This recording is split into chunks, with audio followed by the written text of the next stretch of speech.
Well. All I can say is, I told you so. I fucking called it. I called it. I said it over a month ago. I said anyone with the brain is on the Volk train. I said that over a month ago. And I said it. My glorious king is won. Mr. Diego Blockhead Lopez.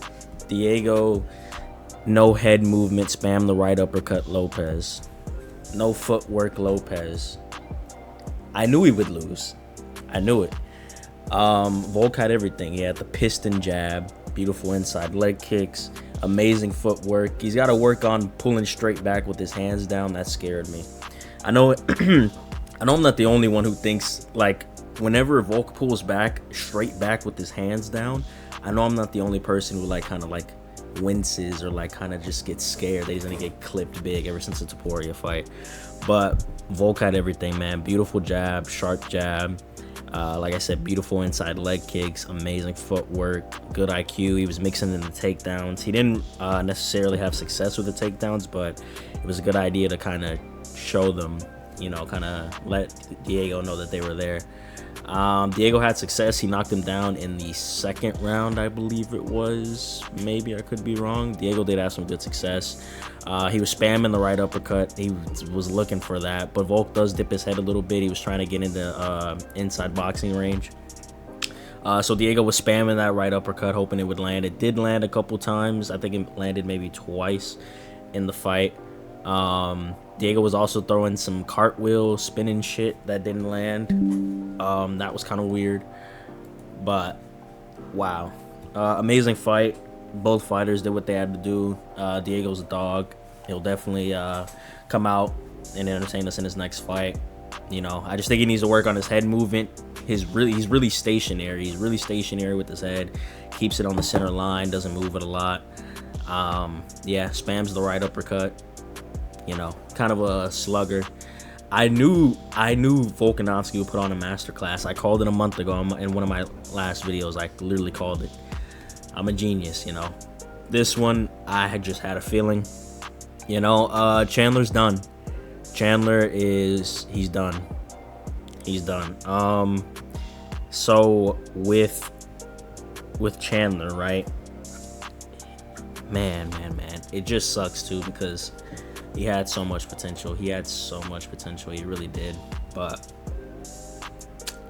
with your most recent win being Tony Ferguson 3 years ago in 2022,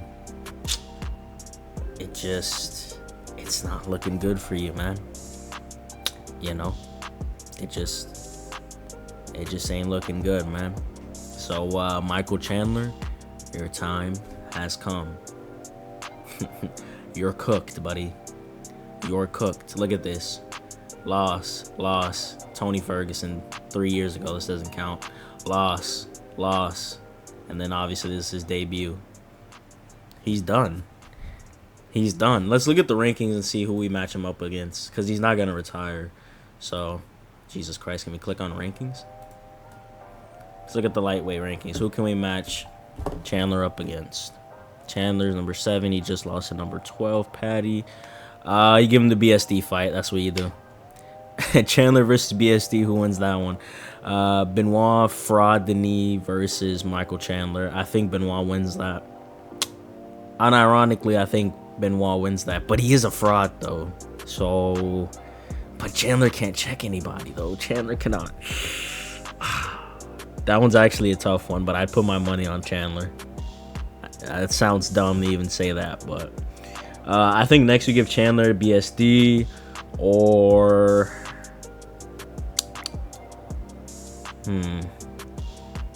it wouldn't make sense for Michael Chandler to fight anybody,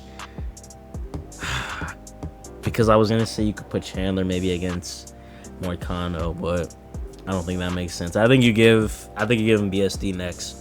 I'm saying it before Guru puts it in his video or Bedtime picks it. I think you do Chandler versus BSD next, and if he loses that, I think he needs to retire. That's how I see it. I told you guys about King Volk. King Volk is back. My sunshine, my only sunshine. You are my sunshine. King Volk is back.